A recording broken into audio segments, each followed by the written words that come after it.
giant boulder. This boulder, colossal in size, sat right in the middle of his path.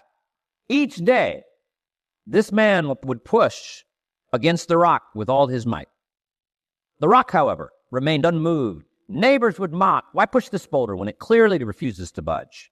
The man, undeterred, would reply, "Every push strengthens my arms, toughens my resolve, and teaches me new strategies. The goal isn't just to move the rock, but to improve myself." You see, the essence of the story lies not in the unmoving rock, but in the man's unwavering commitment to push against it. Today, I want to talk to you about the power of pushing yourself, not just in the physical sense, but in the broadest scope of life, pushing yourself beyond your current boundary, your comfort zones, and your perceived limits. Why is this concept of pushing oneself so crucial? Let's ponder this for a moment. In the grand tapestry of life, each thread of our experience contributes to the larger picture. We have the potential, each one of us, to craft a masterpiece or to leave our canvas blank and unremarkable. It's through pushing ourselves that we add color, depth, and vibrancy to our life's work. Consider for a moment the acorn. An acorn, by its very nature, is destined to become a mighty oak. But does it transform overnight? Certainly not. It endures the harshness of the seasons, the uncertainty of the elements, and the challenge of breaking through the soil. It's the push through adversity that transforms this tiny acorn into a towering oak. In a similar vein, our lives are brimming with acorns of potential. Potential with base, not just for recognition, but for realization. To realize this potential, we must push ourselves, not sporadically, not half-heartedly, but consistently and relentlessly. Now, pushing oneself is no easy feat. It requires discipline, a word that often brings a sense of burden. But let me offer you a different perspective. Discipline is the bridge between thought and accomplishment. It's the driver of self-improvement. Not the shackles that bind you, but the wings that allow you to soar. So how do we begin this process of pushing ourselves? It starts with a simple decision, a decision to no longer accept mediocrity from ourselves, a decision to reject the status quo, and a decision to stop making excuses. Excuses, my friends, are the nails used to build a house of failure. Let's not be architects of our own limitations. As we embark on this discussion, I want you to think about your own boulders, those challenges, goals in your life that seem immovable, insurmountable, and intimidating. These are not obstacles, my friends, but opportunities. Opportunities to push to grow and to exceed your own expectations. In the following moments, let's unravel these thoughts. Let's explore how we can push ourselves in self-discipline, in taking responsibility, in overcoming challenges and setting and achieving goals, and in the continuous journey of self-improvement. Remember, it's not just about moving the rock. It's about strengthening ourselves in the process. Let's begin this exploration together. Self-discipline, a word that often conjures images of stern-faced determination and unwavering focus. But let's strip away these images and ask ourselves, what truly is self-discipline?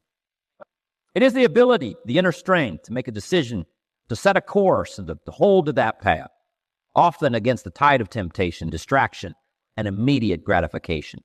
It's the silent force that lies between goals and accomplishment, between desire and fulfillment. In the realm of personal success, self-discipline is the sentinel, guards our ambitions, ensuring they don't fall prey to procrastination or wandering focus. It's the inner voice that says, keep going, keep pushing, when the easier choice might be to just take a step back. Let me illustrate this with a story, a real-life example. Consider a young musician. Every day, she sits at her piano, while her friends are out, basking in the warmth of the sun, or lost in the easy laughter of cafes. She's there, fingers dancing over the keys, poring over compositions, honing her craft. Why? Because she understands that each note, each hour, each day of practice propels her closer to mastery. It's her self-discipline that orchestrates her journey from an enthusiast to an artist. Or take the story of a writer whose dream it is to pen a novel that would one day grace the shelves of libraries and bookstores. Night after night, he sits, weaving narratives, not just with his words, but with his discipline. The television offers a tempting escape. The allure of a good night's sleep beckons. But his commitment to his craft, his self-discipline, keeps the pen moving, the pages turning. These stories, these vignettes of discipline, Demonstrate that it's not just about grand achievements or public accolades. Self-discipline is about the quiet, personal victories, the small daily choices that build the foundation for later success. Now, cultivating this vital trait is not an overnight feat. It's a garden that needs constant tending. So how do we develop self-discipline? First, we must start with clear, well-defined goals. Goals are like stars to a sailor. They give direction and purpose. Without them, discipline has no direction. It's like trying to harness the wind without a sail. Know what you're working towards, be it improving your health, mastering a skill, or achieving a personal aim. Next, we must learn the art of self-awareness, understand your weaknesses, your tendencies to stray from the path. This isn't for self-reproach, but for developing strategies to overcome these challenges. If you know that social media is a distraction, develop habits to counteract its pull. It might be as simple as setting specific times for its use, or as firm as removing apps from your phone. Thirdly, embrace the power of routine. Discipline thrives on routine, on predictabilities. It's about creating a daily structure that nudges you towards your goals. Remember, the mightiest of rivers begins as a collection of consistent, converging trickles.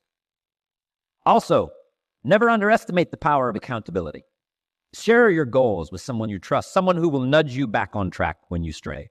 Accountability is the compass that keeps you oriented towards your goal. Finally, cultivate patience and forgiveness. You will have days where your discipline wanes, where you falter. Forgive yourself. Patience is the ally of discipline.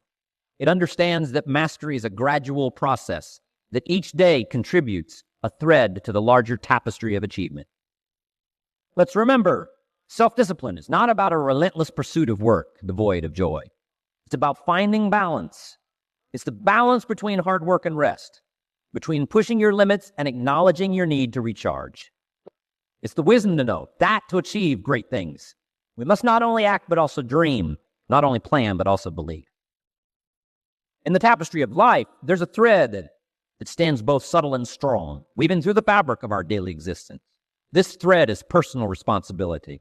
It's not just a concept, but a profound truth that shapes our lives, our successes, and our failures. Embracing personal responsibility means grasping the reins of your life firmly, steering your destiny in the direction you choose, not where the winds of circumstances might blow you. It's about acknowledging that you and no one else are the architect of your fate. The value of taking charge of one's life cannot be overstated. It's the cornerstone upon which self-respect, self-esteem, and personal dignity are built. It's the foundation of maturity and the hallmark of wisdom. In my observations and experiences, I've seen a troubling trend, a tendency to play the blame game. It's an easy trap, falling into the habit of attributing our misfortunes and failures to external factors, the economy, luck, circumstances, or other people. This is a dangerous path, for when we assign blame externally, we give away our power, become leaves tossed about in the wind, powerless and directionless. Consider the story of two farmers. Both face the same challenging conditions: drought, market fluctuations, and pests.